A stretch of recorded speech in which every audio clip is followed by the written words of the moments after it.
Today, we're getting under the hood of women's health with Andrea, a mother and certified medical assistant in women's health in an OBGYN office for 35 years. Andrea is getting under the hood of menopause.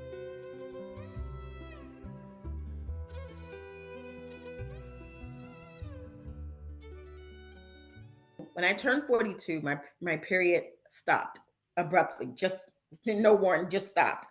And by the time I turned 45, that's when my menopause kicked in high gear.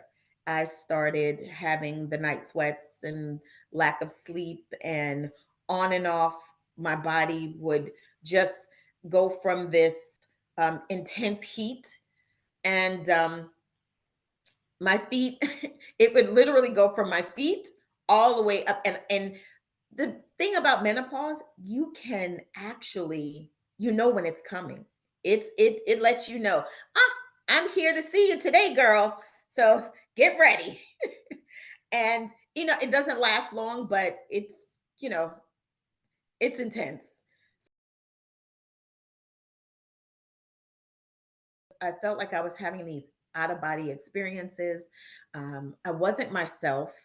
I was very emotional. Every little thing, I was so sensitive, let alone watching something on television. I'm crying for no apparent reason, and, for my family, they were wondering, like, what is going on with mom? It's like, don't say anything to her, just say good morning. And it's like, the way you say good morning, it's like, what did you mean by that? And they're like, I just said good morning. It's like your tone was a little off. I was a crazy I was nuts. And but they started to really understand what I was going through, because I had to sit down and say to them that, you know, this is this is a hormonal imbalance. Something's going on, and I have no control over it at this point. I just have to ride it out to see how I can deal with it to a point that I can feel normal again. And again, like I said, it was very challenging to be so much in control of your life, and then all of a sudden you were once on this very stationary foundation, and then all of a sudden everything is moving all over the place and you're losing your balance. You have no idea what's going on. So it was hard.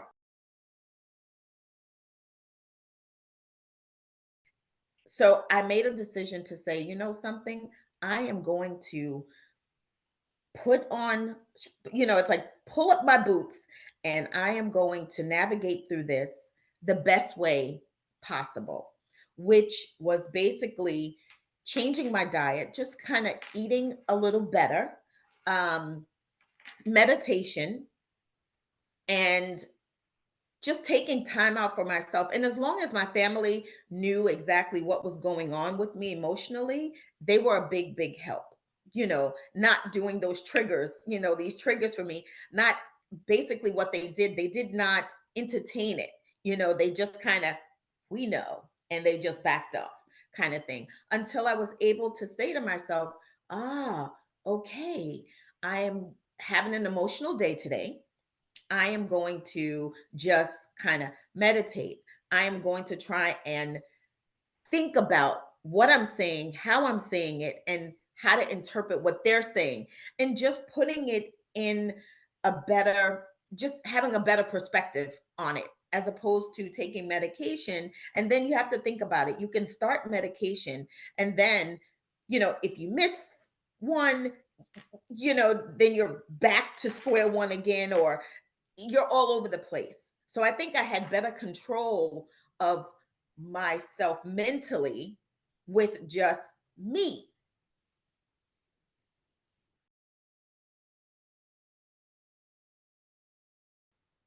So I think that, for women, definitely go to your gynecologist, consult your gynecologist, and find out what best suits you.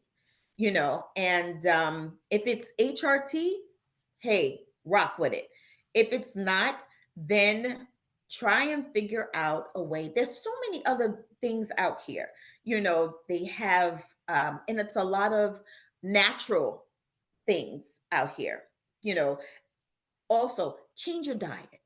And it literally takes you a little time to kind of investigate, just kind of see what options are out there that you necessarily don't have to do HRT. But like I said, consult your physician, consult your gynecologist, find out what best fits you. And if it's HRT, go for it. If it's not, just read a little more. Just kind of, take the time to investigate. We as women, we go through so many emotional changes, physical changes within our body. You know your body. We know when things are off. We know when things are going well. So just be in tune with your body and figure out what's best for you. That's all I can really say. Definitely find out what's best for you, whether it's HRT or whether it's not HRT. Because again, like I said, it's not for everyone.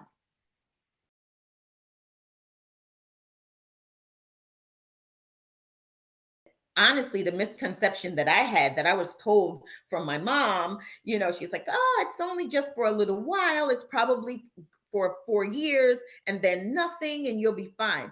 That is definitely a myth for sure. And I mean, maybe for others, it's a sporadic thing, but for me, it was definitely at 58 years old and still currently going through the symptoms as far as sleeping. Has my sleeping gotten a lot better? Yes, but not 100%. Not, I can't even say 80%. You know, Sweats, still getting them, but not as bad. You know what I'm saying? So is it something that I can deal with? That alone, I can deal with that. I can deal with some night sweats, some hot flashes. It's not constant, and it's not so long, because the hot flashes are probably last a good 1 minute, if that, but if they just come really quickly. But yeah,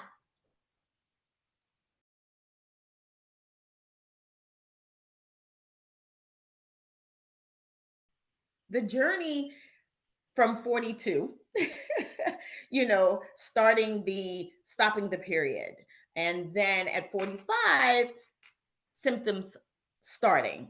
We're talking about the night sweats. We're talking about the hot flashes. We're talking about the lack of sleep. And then that's 45. And now we're talking about 48. 48 years old, I am still going through all of the above. And those hot flashes and night sweats, now they're up pretty high. Every 2 minutes, I'm going through all of the above. And it was so, when I say that period was so hard for me, I was having heart palpitations. And I did not know that that's a part of menopause too, until I went to my cardiologist and I'm thinking, oh my God, I'm having a heart attack. Something's going on. No, menopause can cause that as well. So my blood pressure was elevated, my heart was racing. And I'm saying to myself, what the heck is going on? So we're talking about this 46. Now we're talking 48. We're talking about 50. By the time I got to 50 years old, I kind of had things under control. I went to my gynecologist, we talked about HRT, but for some reason, I was so reluctant about having to get on hormone replacement therapy. Not that it was a bad thing. I think you get to a point where you're so like, "Ugh," that you say to yourself, give me something. I need, I don't care what it is, just give me something so that I can feel normal again. But I think for me, I just said to myself, I am going to ride this out. I'm going to get on that horse and I'm going to ride into the sunset. I'm going to ride it out. And that's what I basically did. And and let me tell you something, it was challenging. Each and every day was challenging. I cried plenty of nights because I just felt like I'm not myself.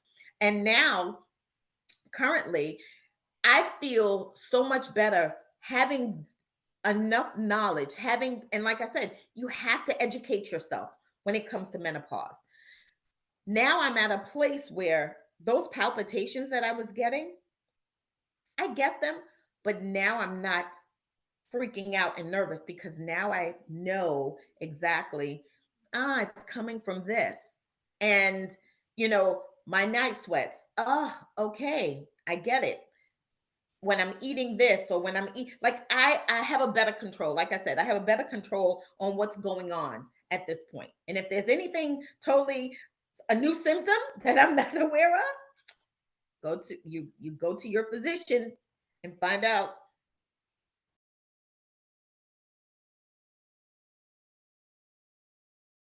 For me, the unexpected was the brain fog. And the other symptoms, as far as night sweats, there was the lack of sleep. There was the what else? The night sweats and lack of sweet sleep, and there was so many. I tell you, um, I think for me, that was really what was very intense. That was really intense for me, was the sweats and the lack of sleep. Very, very intense for me. It was hard to um, get my day started. And also just my emotional state. I felt very unstable. I didn't feel like my sharp self. That was really hard for me. I didn't feel like my sharp, witty self. You know, emotionally, I was a mess. I was a mess emotionally because it would come and go. I had my good days and I had my bad days. And I tried to figure out a way to kind of balance it, but it wasn't easy. But as time went on, it got better. But initially, very, very hard.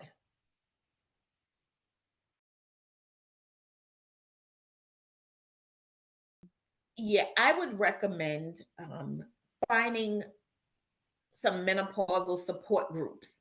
And when I say that, I'm talking about, first of all, if you're going through menopause, you're in a certain age group, and I'm sure you have plenty of friends who are going through the same thing.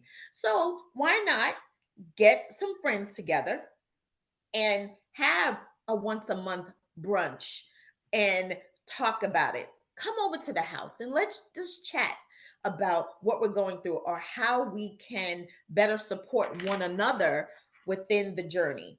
I think the more we get to know women and their journey and what they're going through, we're talking about menopause is so huge.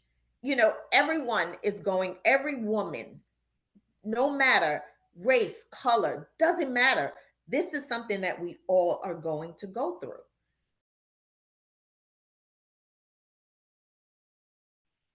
Educate yourself as much as possible when it comes to menopause because it's not end all. It's not the end. You know what I'm saying? It's not the end. It's just something that we are going through. But go through it with an understanding that it will eventually stop. Like the hot flashes, I heard someone, oh, the hot flashes, it happened for quite a few years and then it stopped. I think when menopause stops, as far as hot flashes, night sweats, lack of sleep, oh, you're good all over again, you know? But it's something that you just have to go through. So, once again, educate yourself. Understand that this is the natural order. It's a natural order that you're going through. And don't beat yourself up about being emotional, being emotional. being over, we sometimes get overwhelmed. And you know what I realize is this: when you're overwhelmed, hot flashes intensify even more. So it's basically, and meditation is the best thing. Take time out for yourself to meditate, and um just and even if you find a group of other women who are going through the same thing, have a conversation, talk about it. Take time out to, I realize, for me, I have a few friends that are menopausal as well. And we get together just to go out to brunch, just to relax, just to swap stories, you know. But at the end, we laugh, we joke, and everything like that. And I feel better. It's your mental state. Mentally, try and stay as positive as possible.